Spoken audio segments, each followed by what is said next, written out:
जब हम long term portfolio बनाते हैं तो किस चीज पर फोकस करते हैं? सेक्टर डाइवर्सिफिकेशन पर। क्योंकि एज एन इन्वेस्टर हमारा अल्टीमेट गोल ऐसे सेक्टर में इन्वेस्ट करना है जिसका फ्यूचर ब्राइट हो। तो आज के करंट सिनेरियो में बात करें तो रेलवे, डिफेंस, न्यूक्लियर एनर्जी और रिन्यूएबल एनर्जी जैसे सेक्टर लीड करेंगे। तो सवाल आता है कि स्टॉक्स कैसे सेलेक्ट करें, राइट? कितने लें, क्योंकि सेक्टर 4-5 है लेकिन कंपनी तो 20 से भी ज्यादा है। यही तो ट्विस्ट है ना। तो क्या होगा अगर मैं आपसे कहूं कि एक ऐसी कंपनी है जो इन सभी सेक्टर में काम करती है, मतलब एक कंपनी और 4 सेक्टर। तो आज की वीडियो में हम इसी के बारे में बात करेंगे कि कंपनी क्या है, कैसे ये सभी सेक्टर को कवर करती है और आखिर में एक स्ट्रॉन्ग पॉइंट निकालने की कोशिश करेंगे। लेकिन ध्यान रहे, कोई बायसेल एडवाइस नहीं है, बल्कि ये सिखाने की कोशिश है कि मैं कैसे सोचता हूं तो आप कैसे सोच सकते हैं। तभी आप गूगल करके ऐसी सोच को निकाल पाएंगे, किसी कंपनी को निकाल पाएंगे और उसके अच्छे और बुरे के बारे में जान पाएंगे। क्योंकि सबसे बड़ा डर मुझे क्या लगता है, जब मैं कोई वीडियो बनाता हूं ना, चूंकि लोगों के दिमाग में सिर्फ बाय सेल चलता है। उनको लगता है अच्छा अग्रवाल जी ने बाय दिया है, मैं बाय करूंगा, और कल अगर बढ़ गया तो अरे अग्रवाल जी थैंक यू, गिर गया तो अग्रवाल जी बुरे हैं।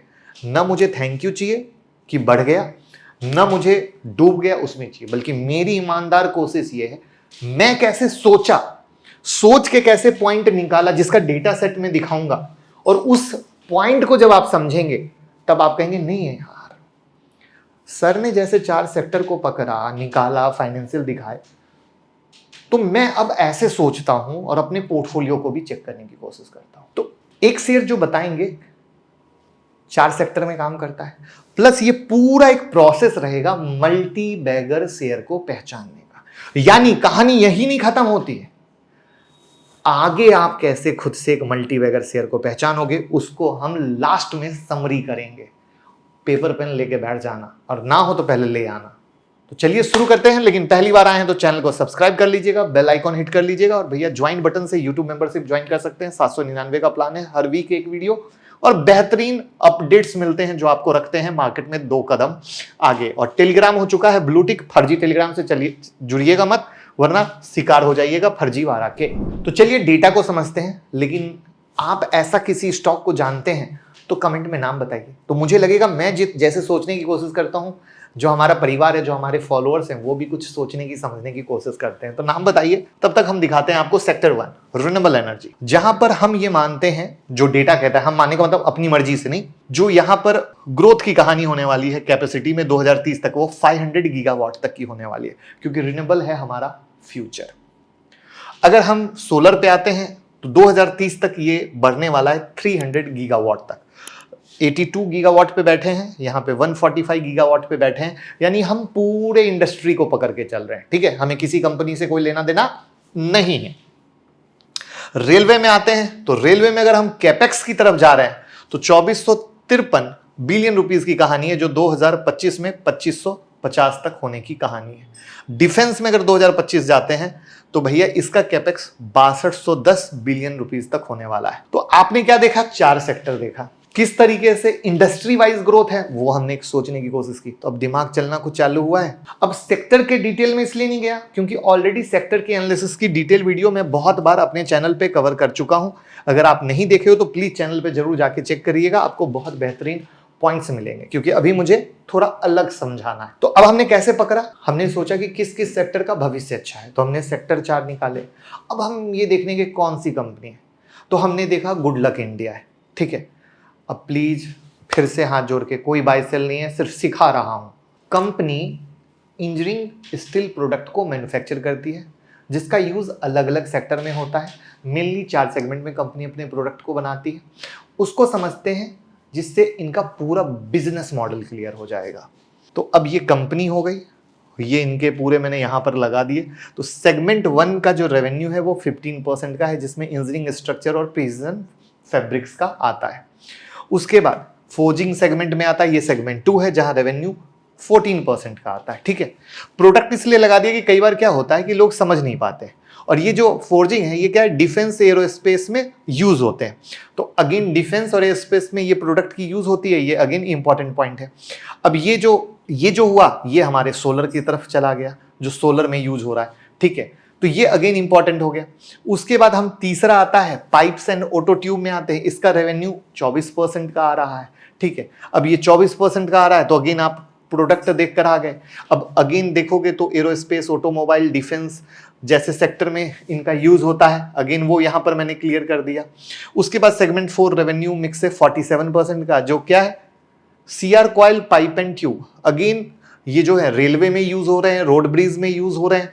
तो आपने देखा कि मोटा मोटा जो 4 सेक्टर पकड़े थे और जो इनके प्रोडक्ट हैं। अब देखो एक चीज समझो, आप लोग हमेशा क्या करते हो, गौर से, ये है लर्निंग पॉइंट इंपॉर्टेंट। आप सिर्फ बाहर की चीजें देखते हो, बाहर से क्या दिख रहा है और आप उसके पीछे जाते हो। मैं बाहर से नहीं देखा, मैं उसके अंदर घुसा और ऐसे ऐसे प्रोडक्ट निकाले जिसके बिना आप इन चीजों की कल्पना नहीं कर सकते।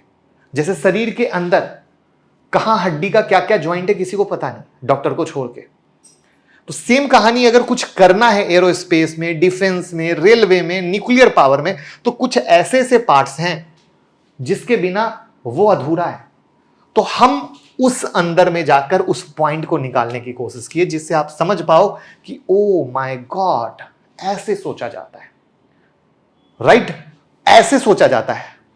अब ऐसे सोचा जाता में अब आपने हमने क्या किया, इनके क्लाइंट को निकाल लिया। ग्लोबल में ऑटो में आ गए तो भैया BMW, मर्सिडीज, ऑडी आ गए, राइट। डोमेस्टिक में आ गए तो मारुति, महिंद्रा, जेब्रियल, टीवीएस, अशोक लेलैंड, मतलब दिग्गज नाम आ गए। इंजीनियरिंग में आ जाओ तो GMR, ABB, Indian railway, LNT, NTPC, मतलब सारे दिग्गज नाम आ गए। अगेन इधर आ जाओ तो allied group, G and oil and gas forging में देख रहे हो, सेंट गोवेन, इधर BPCL, रिलायंस, मतलब सारे दिग्गज नाम आपके पास हैं इनके क्लाइंट में, ठीक है। तो प्रोडक्ट आपने देख लिए, सेगमेंट देख लिए, राइट है। तो अब डाउट ये है कि प्रोजेक्ट कितना कर रहे हैं, राइट, वो तो आएंगे, बट क्लाइंट आपके सामने है। तो इससे पहचान होती है कंपनी कैसी है, मतलब कंपनी अच्छे लेवल पे काम कर रही है। और साथ ही अभी के लास्ट अपडेट के अनुसार ऑर्डर बुक कंपनी का जून क्वार्टर तक का 1200 करोड़ प्लस का था। तो ये भी कंपनी के प्रेजेंस को बताती है। अब समरी पे आने से पहले समझना जरूरी है आखिरी पॉइंट, धंधा कितना कर रहे हैं और घर पे कितना बचा रहे हैं, क्योंकि ग्रोथ तो तभी होगी जब घर पे पैसा आ रहा होगा। और उसके लिए कहां चलना पड़ेगा, स्क्रीनर पे। तो चलते हैं पहले चार्ट पे, फिर फंडामेंटल पे। अगर चार्ट पे आएंगे तो आप मंथली चार्ट में लगा रखा हूं, 2021 से एक अच्छी खासी तेजी हुई है, बट तेजी में भी मतलब अगर 2021 तक देखो तो एक डेड स्टॉक की तरह था जहां पर कोई दम नहीं था। 2021 के बाद इसके दिन फिरे हैं और एक भयंकर तेजी हुई है, ठीक है।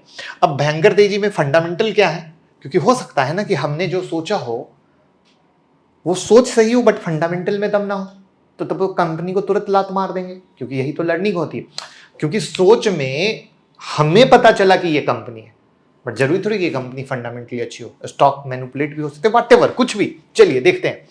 तो स्टॉक पी क्या है, 28.6 का। इंडस्ट्री पी क्या है, 28.6, तो इस लेवल पे ओके है। पीजी रेशियो क्या है, 0.87, यानी वैल्यूएशन ठीक है। आरओसी आरओई 15% के ऊपर है, चलो ठीक है। प्लेज क्या रखा हुआ है, ये देखो 3.22% का प्लेज है, प्रोमोटर ने प्लेज रखा हुआ है। फ्री कैश फ्लो क्या है, निगेटिव है। अब फ्री कैश फ्लो भी निगेटिव है, शेयर भी प्लेज रखा हुआ है, ये अच्छी बात नहीं है। लेकिन डेट टू इक्विटी 0.56 है, तो ये बताता है कि डेट का टेंशन नहीं है। लेकिन वहीं पर अगर हम पीयर एनालिसिस में आते हैं तो चूंकि अब देखो यहां पर क्या होता है, बहुत बार लोग स्क्रीनर से पीयर एनालिसिस में आ जाते हैं और इससे कंपेयर करने लगते हैं। ये कई बार गलत करते हैं। क्यों? एक्चुअली क्या होता है, यहां पर मोटा मोटा ये लोग पाइप वगैरह, स्टील वगैरह पकड़ के कर लेते हैं, and due to that reason ये आता है। बट हम जब एकदम अंदर में घुसेंगे ना तो कई बार पाएंगे कि ये पीयर उस तरीके से नहीं है जो इस तरीके से काम कर रहे हैं, तो थोड़ा सा कई बार हम इसको छोड़ देते हैं। तो प्रॉफिट लॉस में हम ईयरली आते हैं, तो अब आप गौर करो ना, सिंपल हम नेट प्रॉफिट पे आए तो 2021 के बाद आपने देखा था कि इनका दिन फिरा था, तो आप गौर करो कि 2014 से नेट प्रॉफिट 18 मोटा मोटा 20 तक 34 करोड़ के करीब पहुंचा। 2021 में 30 करोड़ था और उसके बाद नेट प्रॉफिट बढ़ता चला गया। अब गौर कर पा रहे हो ऐसा क्यों हुआ, लॉजिक लाओ, क्यों हुआ? हमने सेक्टर कौन पकड़े, रेलवे पकड़ा, रिन्यूएबल पकड़ा, राइट है, डिफेंस पकड़ा, राइट है, अब क्या ये सेक्टर में पिछले 3 साल में काम हुआ है? तो आप बोलोगे यस, कोविड के बाद काम हुआ है, मोदी जी ने काम किया है। अगर मोदी जी ने काम किया है तो ये कंपनी कर, तो मैं अब समझ में आया ये वीडियो बनाने का मकसद क्या था। कैसे आप लोग बाहर की दुनिया देखते हो और कैसे अंदर की दुनिया देखनी चाहिए, राइट? यानी अब कहां काम होने वाला है, जिस सेक्टर में काम होने वाला है, आप क्या करोगे? खाली उसको देखोगे, राइट? बट उसके अंदर घुसोगे ना तो ऐसा कोई डायमंड निकाल सकते हो। ये था मेरा मेन आज का मकसद इस वीडियो को समझाने का। अब यहां पर हम कैश फ्लो निगेटिव है वो तो बता ही चुके हैं, लेकिन फिर भी चले तो कैश फ्रॉम ऑपरेटिंग एक्टिविटी, क्योंकि ऑपरेटिंग एक्टिविटी पॉजिटिव क्यों होना है पता है? रोज के धंधे के लिए पैसा, ट्रांजैक्शन, वो जरूरी है, वो आ गया सडनली मार्च 2024 में निगेटिव। इन्वेस्टर पे आते हैं तो प्रमोटर होल्डिंग धीरे धीरे घटती गई है, बट एक इंटरेस्टिंग ये है कि मार्च से जून में थोड़ा सा इंप्रूवमेंट हुआ है, बट इन्होंने क्या किया है? शेयर को प्लेज किया हुआ है प्रमोटर को, ठीक है?